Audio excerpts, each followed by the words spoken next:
Thank you. Hi, good morning, everyone. My name is Tong, and I work in the business school, University of Edinburgh. It's a pleasure to give a talk about tokenization beyond technology. So when we talk about tokenization, so actually, the first thing we think is whether this asset could be tokenized. But in today's talk, we say, well, tokenization would be more than that. It's about how people can claim and where to change the rules, where to change the settlements, and whether people are going to adopt. So I will start by a three-room narrative. So first, in the technical demo room, when we say tokenization, we'll say, OK, what means tokenization? It means we put the set on the chain, right? So that's de facto the definition about the tokenization. In the second room is the bank committee room. From the bank side, from the institutional investor side, they are not only consider about whether we're going to put the set on the chain, they also talk about whether, OK, we assign what the legal, operational, and capital responsibility are. And in the third room is economic seminar room. We say, well, we have the technology to put the set on the chain, and we can have properly assigned the responsibilities. The third thing is that, are we going to have enough customers, right? Where the customers move? So identify the participants' motivations that will change. So we have the same word, tokenization, but tokenization may have different meanings in different seminar rooms. If we look at the reality, in the reality, we can find adoption is not evenly distributed, right? So for tokenization, we say the first two, the stable coin, right, which is the highest, USDT and USDC, they got the billions of supplies and so on. And then the tokenized treasuries and money market funds, and they got a huge demand for it, like one of the successful cases is Budo and Franklin, Alden, and so on. And then is the wholesale settlement and deposits, the growing market. And the last is the mass real asset tokenization, like real estate, art, and so on and so on. Right? So if we look at all these adoptions, we can find the first two, they are actually cash-like, right?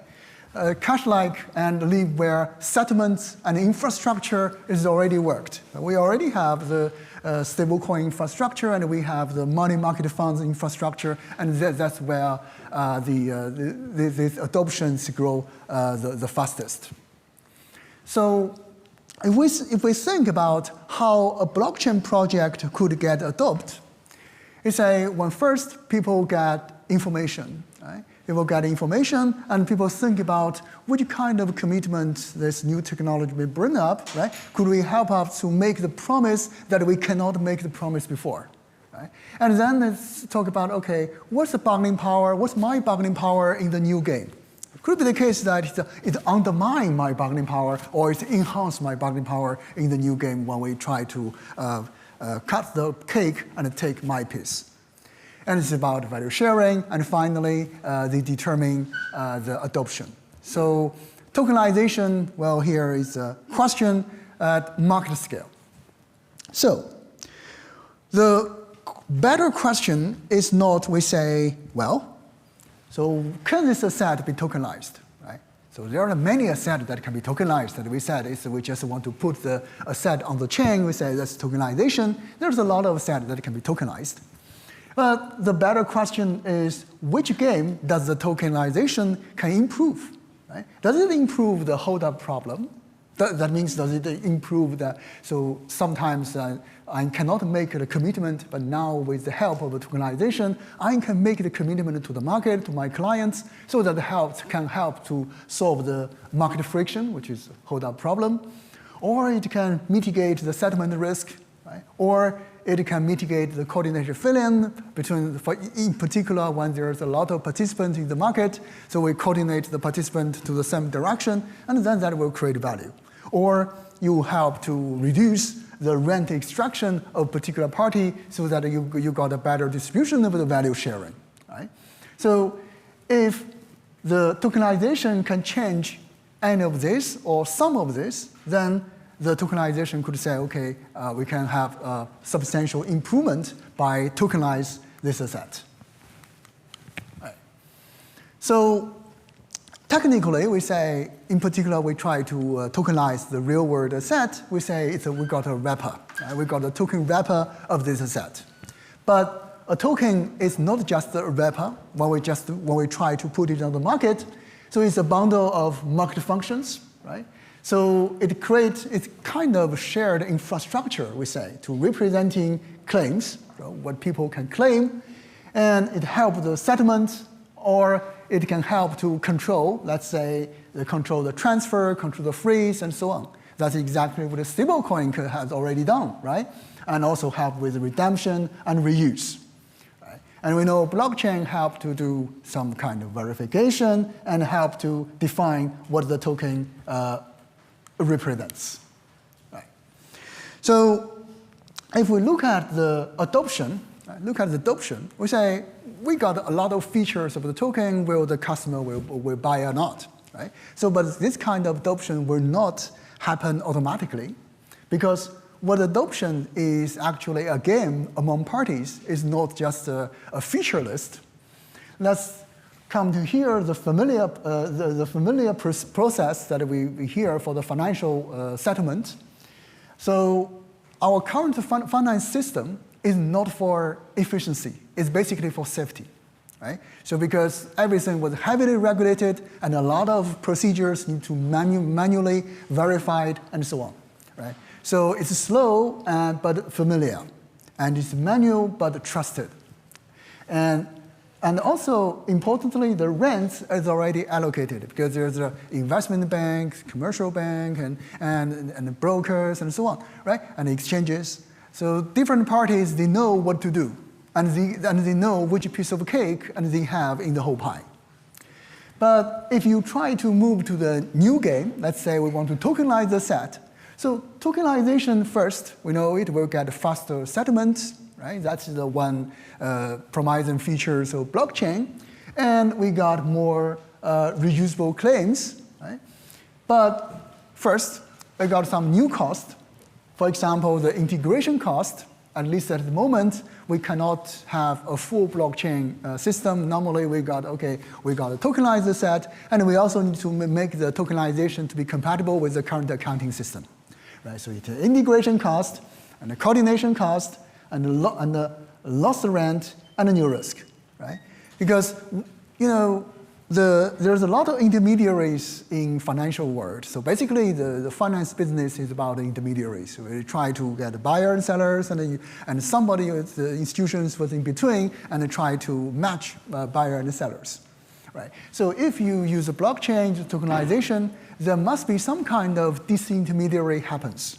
But obviously, the current intermediary can take a step and to take a piece of cake from the new business. But again, there's also some risk for the loss rents, right?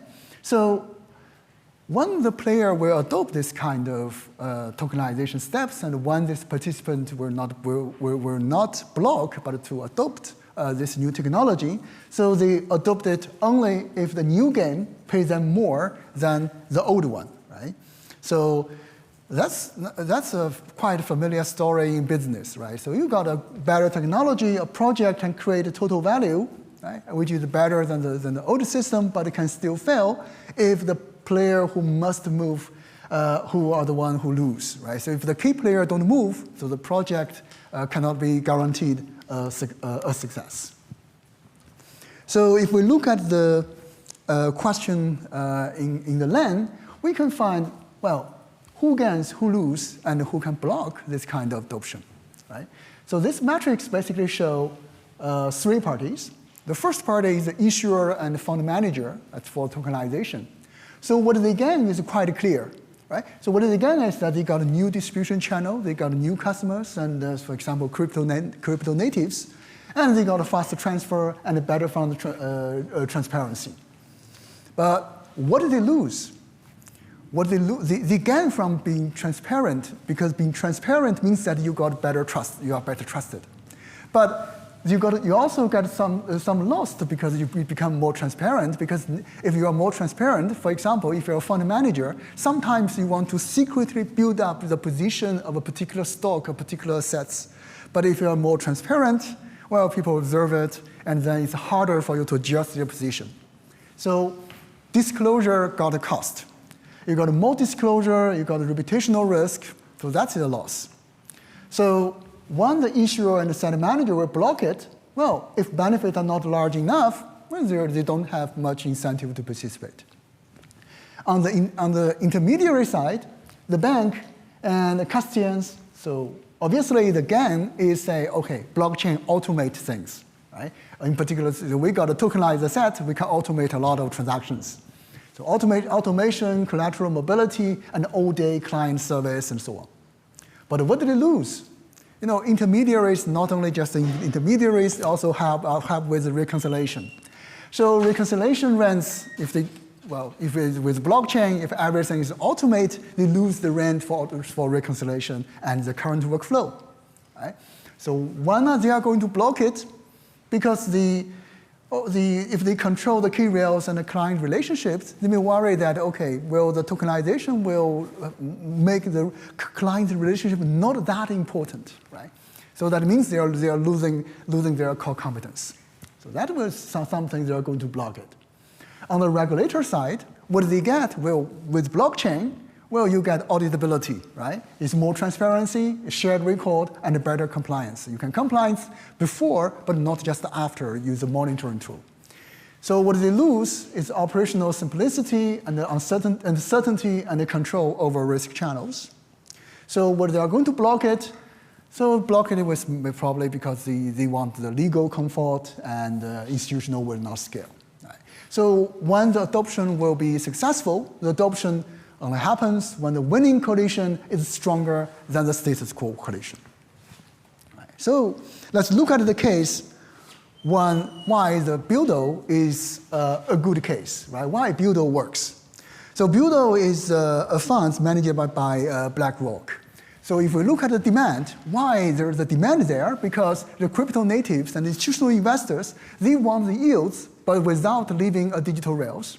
And the settlement, well, blockchain is good at the settlement, right? So it's a near real-time transfer, stablecoins, and the custody bridge, and the treasury workflows. On the legal side, they make a smart move because they only allow for qualified investors, regulated transfer agent infrastructures, and credible users. So they do a good KYC. And for the value capture, the company actually captures the traditional fund economics. Right? It's a fund anyway. And the platform and the users get usable collateral treasury assets. So you can see that the demand, settlement, legal, and value capture, right? So all the four dimensions, the different parties, they get what they want. So that's why Buildo is a good case. So that raises the importance for the cash lag for the financial assets, right? So the cash lag is actually a coordination game. If the tokenization, we say, okay, it's improved the liquidity and so on. But well, if only I use it, that will be isolated wallets, right? So if I don't, you don't, that will be a state quo, right? So it only works when I use it, others use it. But when I'm going to use it, the answer is enough liquidity. That means a cash lag, right? So without the shared cash lag, everybody will try to wait, right? So that is the shared infrastructure that we need for tokenization, cash lag. So that means it's just like okay. So if I enter a token by this asset, it's easier for me to exit. It's easier for me to entry. It's easier for me to exit. So liquidity, right? That raises the importance for liquidity here. So liquidity, the actual game is you have an expected buyer, market maker, exit cost, and more investor, more issuer, and exited buyer. This is not an automated process, right? So for example, we often talk about the real estate. We say, okay, we can use the real estate and make a fractional token that will improve the liquidity. No, this is not an automation process. The underlying logic is because real estate investment is an expensive investment. Not many people can afford to frequently buy and sell real estate properties. Now, if we do the fraction, so the fractional tokens, that means there are more investors can enter this market, so the entry cost decreases, entry barrier decreases, and also the exit cost decreases because it's easier to sell tokens than you selling a whole property, right? So the exit cost also decreases. So entry barrier decrease and exit cost decrease, which means more customer demand, right? So there's more customer demand, there will be more market makers willingness in the market. So that means the liquidity will increase that. So the real estate tokens can work when the tokenization improves exit, financing, reporting, and the collateral design. It's not just merely say, okay, we slice the ownership and everything happens automatically. It's not the case. So the liquidity will improve because this underlying logic. We need to get improved somewhere, and then the liquidity will increase. So that basically leads us to a broad trade-off that the tokenization can bring to us, which is the flexibility and the commitment. So with tokenization, we basically can use smart contract. Use smart contract, we got a strong commitment before the fact, and it's very hard to adapt, which is compared to the traditional legal system, which is actually quite flexible because we write the paper contract. When we have a paper contract, what happens is that so if something really unexpected happens, and we can sit together and negotiate and find a way. And this negotiation provides some flexibility, but this also opens the gate to dispute. And the dispute solved by the court is expensive. Right? So the trade-off here is not just the law versus code, but it's basically the commitment versus flexibility. So one tokenization are likely to be successful is when the market needs a stronger commitment, and then that is more opportunities for tokenized asset, because that means that commitment values more than flexibility in that market. So basically, tokenization success when it proves the game. So here, first we already say tokenization game or a coordination game and value sharing game as well, because that means the first is that it can help people to make commitments, and it helps people to make coordination players to move together, like the cash lag, custody, compliance, market makers. And the third one is the value sharing game. So you need to to make the players who must adopt also capture enough value. So if the game does not change, the token is only a wrapper. So when we try to design a tokenization project, so here is a kind of market design test. It's just the 5 ingredients that I showed in the beginning of this talk: the information, commitment, coordination, value, and adoption. So information is someone sees something they could not see before, and the commitment make a stronger promise than before. Coordination, they help people to move together, or whether it develop more value, winner, loser, and the blockers. And finally, moving privately is worthwhile for the key players. If they can pass the market design test, that means it will be good for the tokenization. So here is the current status when I would bet. So high conviction is already proved to be kind of successful, have high potential. The wholesale settlement and the cash lag, and tokenization, money market funds, and the collateral, and so on. And the low conviction and the intermediary things, I'm not saying that they're going to lose, but they need to think more clearly when they develop side of project to say who is the customer and so on and so on. So you need to have a proper market design to find the appropriate customers that they're going to target. So what changes from the builder side? So we start not only just start from the token standard, ERC20, ERC1400, and so on. So they start from the binding economic frictions. So we identify economic finance friction in the market, and then say, okay, real tokenization asset help to mitigate this kind of friction, right? So that's the first side. And from an institutional side, they compare the tokenization against internal automation, not just the internal automation, but to the best practice that you can find in the current process, right? To compare, okay, what is the game changer, and what is the rent loss, what is the gain from the incumbent side. And from the regulator's point of view, the regulators may need to have a better shared infrastructure like the cache lag, finality, and disclosure. So this will determine whether adoption is safe and scalable. So, to closing today's presentation, so about the tokenization. So the main message for this presentation is that tokenization is not just a new asset form, but it's a new game form. So people see and people trust, and people can make commitment or to settle, and people the share value delivered, and then finally the customer will adopt the tokenization assets. So it matters when the change either information, commitment, coordination, and value sharing. So that's basically the main message I want to deliver. Thank you.